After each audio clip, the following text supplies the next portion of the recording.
business, and I've got one too. You can't mind your business. What's the matter with you? Welcome to the Brand Shorthand Podcast. I'm your host, Mark Vandergrift, and with me today is the exploding myth of positioning, Lorraine Kessler. Yeah. Lorraine, how goes it? Good. I feel like I'm exploding, right? With what, I have no idea. Well, it looks like you're up at Bear Lake now.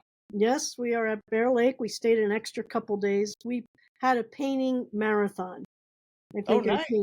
painted for 4 days. I was going to say something, use an expletive, but caught myself. Very good. We don't want to be filtered by the podcast gods that are Yeah, out there. I know. Yeah. Good. Well, this is our part 3 of Exploding Myths Mhm. from Positioning for Professionals from Tim Williams' book. And we have already covered myth 1 through 10 in our part 1 and part 2, and we'll go over those in a second. But before we do that, Lorraine, I have an observation for you. Okay. So you know that I've taught recently at local colleges, and I Mhm. do positioning training on a regular basis. And we've always used that positioning test that you created. And if you recall, on the left side is a concept, and on the right side is actually a category. And so, example of that is overnight delivery for the concept. On the right-hand side, the generic, if you will, we have things like search engine. And what struck me recently was that our young people, when I teach, whether they're in college or just out of college, they're really losing connection to the positions of these companies that we almost have put in our Hall of Fame for positioning. And it strikes me that so many of these companies have lost the comprehension that every day a new audience member is born and that they have to keep on keeping on. We always say branding is boring business, but they are losing their once easily identifiable positions with our younger groups. Let me give you an example. I just used overnight delivery. What do you think they answer today? I don't know. Amazon. Isn't that instead of interesting? instead of. Instead of FedEx, of course. Okay, makes sense. And we grew up with the fast talking salesman when it absolutely positively has to be there overnight, and we knew exactly who owned overnight delivery. Of course, FedEx got away from that. And what's interesting to me about the answer of Amazon is how many things actually show up overnight with Amazon. Of all the Amazon you've ordered, how much show up overnight? Yeah, 5%. Yeah. So if you ask me what they were aiming for, they'd probably want to say, well, we're really aiming for same day delivery because I think that's Jeff Bezos' goal. But I have things show up in 3 weeks, or I've had things take 2 months. In fact, it shows up. I'm like, what did I order? And then I go, oh, yeah, that was 2 months ago. Oh, I'm so glad you said that. Yeah. So, but rather than perceiving it as the largest online marketing or online products, they perceive it as, delivery because in absence of anything else, that's what comes to their mind. Yeah. So I think another one that we were talking about, and it wasn't easily perceived, was the ultimate driving machine. And now there's one where they just did a Super Bowl commercial about the ultimate driving machine in BMW. I guess give me your perspective on what is going wrong, or do we need to just adjust? What do you think, Lorraine? Well, first, I think that test was connecting a concept, a positioning concept, to a brand, not a Correct. category, right? I think you said category. So, Well, no, the left side is kind of what we would call a attribute, or some of the other ways to differentiate. Okay. Versus the right side of it is actually the category. Okay. So like search engine, or copier, or one of those. So if you remember the positioning test, Okay. left But side was one it's thing. to come up with a brand. That's the Yeah, idea, to connect exactly. to the Yep. whatever Yep. the concept is, whether Yeah. it's a category or a position, a Yes. strategic position. And a category, if you're the leader and you're first, that is your position. Mhm. So I just want to make it simple. It's like, what brand does this idea connect with, Yep. right? Exactly. Well, I think there's a couple things going on. One, we're old, and these examples are old. I Speak think for yourself. I think the mistake would be to throw out positioning, which Mhm. is what people tend to do. They throw out the baby with the bathwater.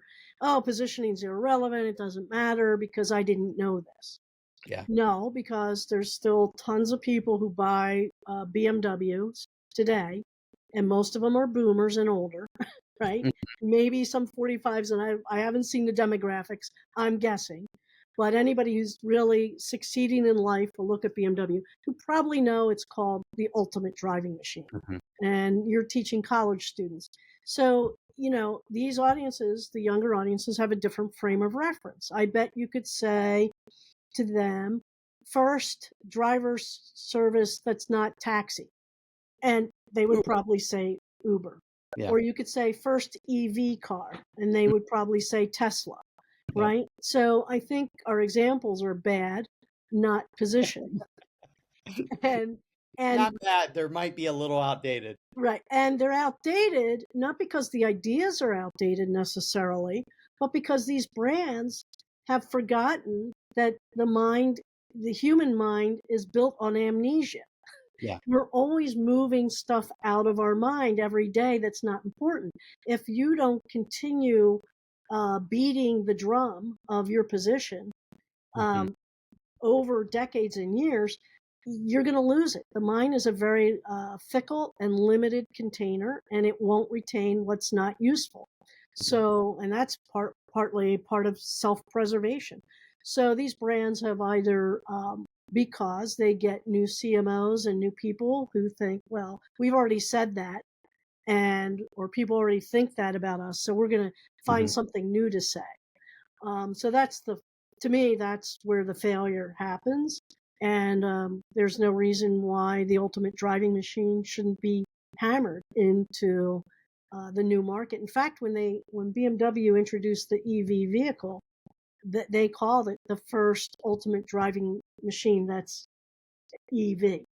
So Mhm. they did use it, but they're not doing it enough, with enough saturation, with enough constancy. What we always talk about, constancy and consistency. Yep. So yes, positioning is still valuable. We should change our examples, and these companies should revisit their positions.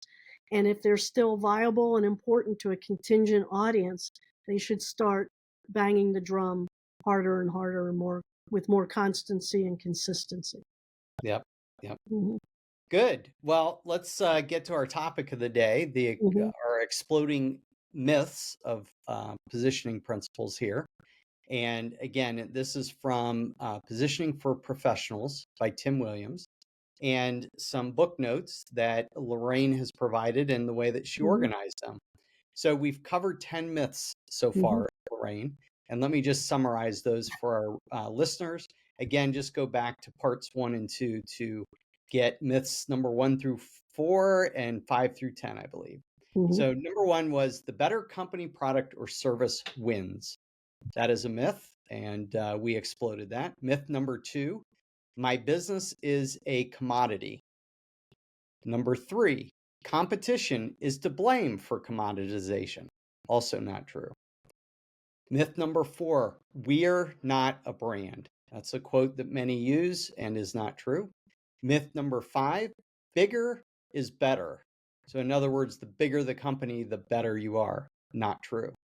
Myth number 6, branding is only about advertising. And we spent quite a bit of time talking about how branding applies to business processes and many other facets of business. Myth number 7 is that there are general markets. Myth number 8, branding costs money. And we exploded that one with branding makes money. Myth number 9, all growth is good growth. And the busting on that was profitable growth is good growth. And number 10 myth, efficiency is king. And we Mhm. busted that with effectiveness is king. Efficiency is the 10 of diamonds. I think we landed on that one. Yeah. So, Lorraine, that's 10 Mhm. myths, Right. and we have 11 through 15 to go yet. Okay. So, I'm going to let you start off because I've talked a lot. I'm going to let you start off with myth number 11. Yeah. Well, myth number 11 is that all clients are good clients, right? Do we Not need to true. put our fingers in our clients' ears right now? Well, Because we have all good clients. well, if you're a bad client, you're probably, in my opinion, not good to your employees too. Yeah. Okay. So I think we'll find that there's a synergy there. Hmm. Or correlation. So, what's a bad client? Well, a bad client for an agency or any professional services is someone you can't be profitable on. They inhibit the ability for you to be profitable with them. They either don't pay their bills or they won't pay what your fees are and what you deserve, or argue about every bill that they get. These people, it's called opportunity lost. Every moment of time that you're paying your associates to spend time with these types of clients robs valuable time from good clients Hmm. who understand the value they're getting and are paying for the value they're getting. Often these clients, they get stuck sometimes in this buyer mentality where they think their job is to be measure their success within their company or themselves. As I'm a good buyer, I really push them down and I got a better price. Meanwhile, what we just talked about, effectiveness is lost. Yep. Now, the worst part about an unprofitable client, in my experience, is because there's usually so much wrangling over the cost for the value, etc., is you demotivate the entire agency or firm. Hmm. No one wants to work on your business and they don't feel good about working on your business. And your marketing problems, which are huge and should be the focus, become very secondary or tertiary to just, having to deal with you as an individual or as a firm. So, and we've heard some industries say, hey, well, we have them. At least they help us. Even if they pay 50%, they help us cover our overhead. I think that is the worst rationalization because, as I just said, the emotional trauma you you have exacted in your staff Hmm. in dealing with this says, if you're a leader, we don't really respect you as an employee. We don't respect your value. So now you've un, unknowingly participated in this devaluation of people and the talent that they bring and the motivation they want to bring to their job. So yes, there are bad clients and you should weed them out and ask them either politely. I think one thing that Dick Majori always did, which I really thought was smart, was make them say no to you, Hmm.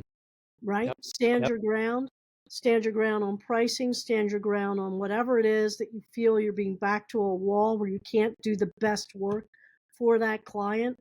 And when you stand your ground, they make them say no to you.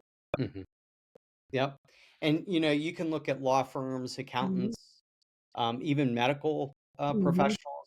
I think mhm. every one of them, they have their method for discovering and rooting out bad clients, but it's amazing how little number of times they actually will execute on that. Yeah, And professional service firms are just notorious for accepting bad clients. And yeah, it's not that they can go to another firm and all of a sudden they become a good client. I think a bad client's a bad client. yep, Just its very nature. Um, just as much as we want to say that there are evil people in the world, right. and not everybody's good. So it's a mantra that Dick has always used, which is um, a great agency is takes a great client, Mhm, and that is when we shine. Is when we have a great client, and conversely, clients love a great agency when we do great work for them, but it is a reflection of them to start with, that they're great, that makes us great. Yeah, and So, if you look at statistically, I think if you look at like 18% of Coca-Cola's company customers, right, consume 80% of their products. I mean, you want to focus. You want your firm to focus on a best customer focus, because there's a negative value yeah. when you have a bad client. Not Yep. only the demoralization, but they can say bad things about you, Hmm. right? Which are only true in their experience because they're not operating from the same playbook that you're operating from. Yep. Exactly. So, Good. Well, I think we busted that myth. Next is myth number 12. Full service exists. Okay. We're going to explode that. Full service does not exist. There's no such thing as full service. Now, that being said, this is really hard one for us. Lorraine, what do we call ourselves? full service agency. Oh my goodness. Yeah. We Hmm. fell into this trap. Yeah. Yeah. What's the real way that we should talk about ourselves? Integrated, right? Integrated. Integrated agency.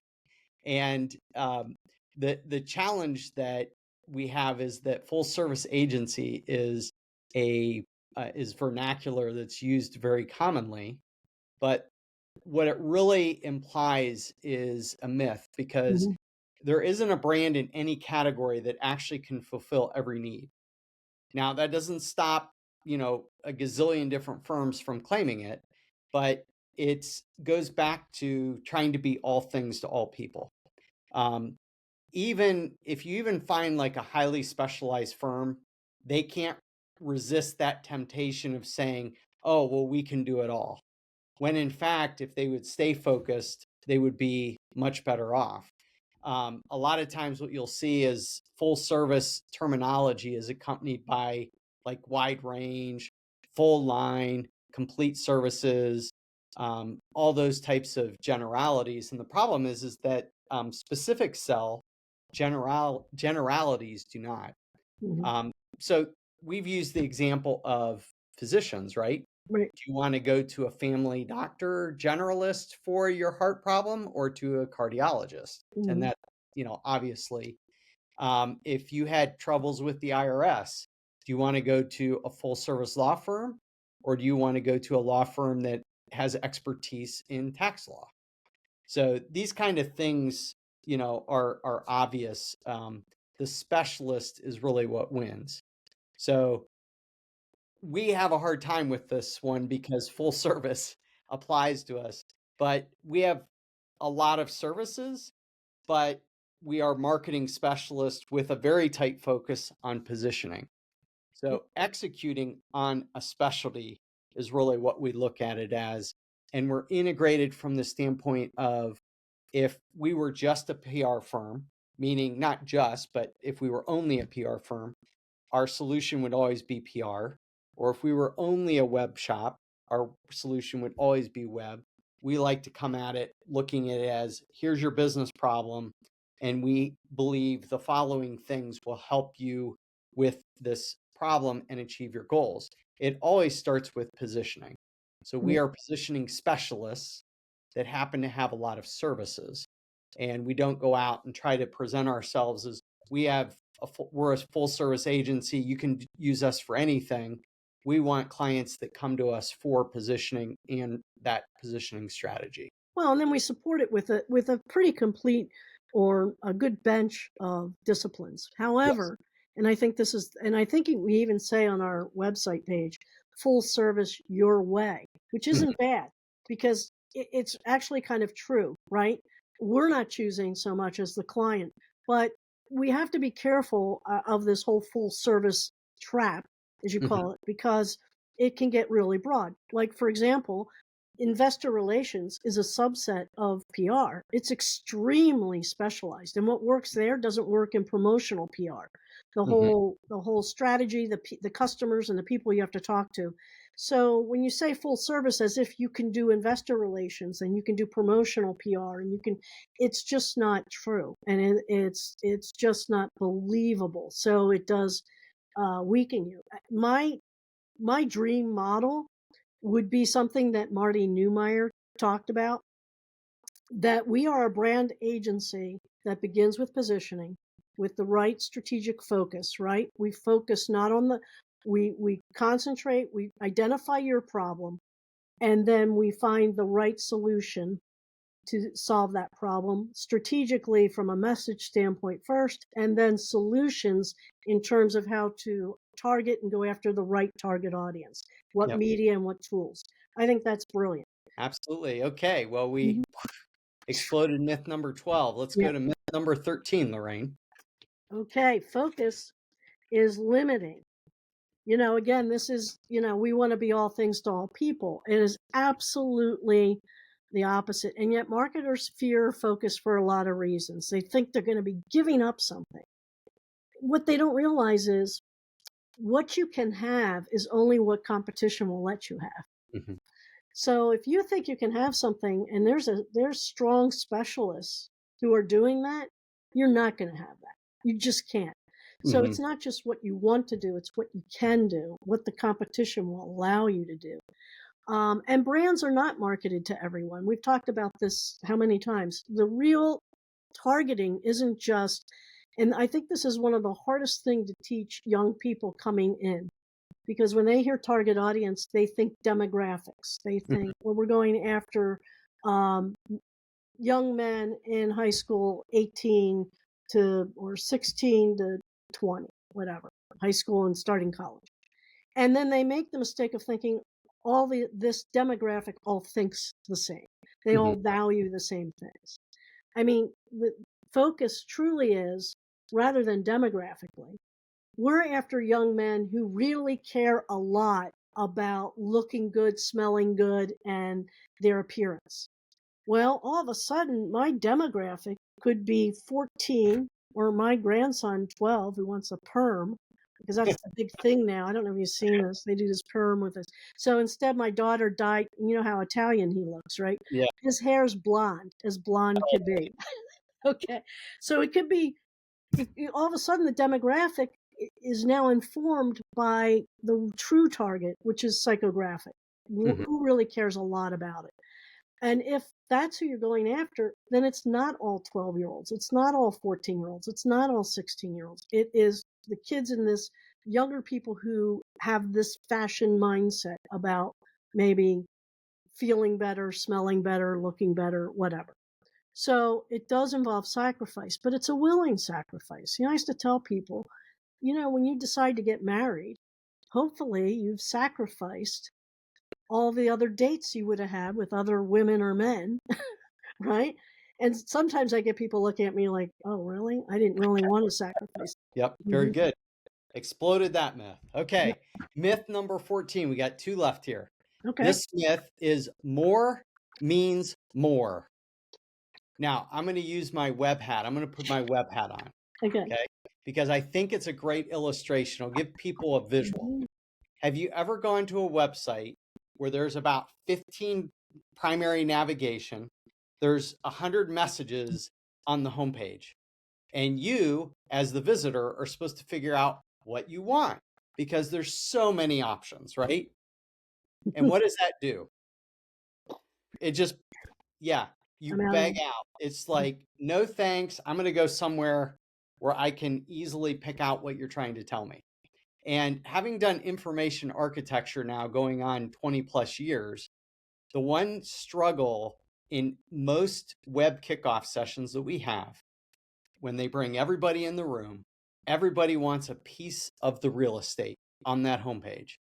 And that it's like what you end up with is walking into a home where the first thing you walk into is a bathroom. The second thing you walk into is the master bedroom.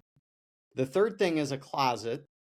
Then you might walk into two more bathrooms, and the kitchen might be on the back patio. Now, my dad's an architect, so I know that he would never design something like Yeah. that. But that's where these websites end up going because everybody feels that they have a priori, right?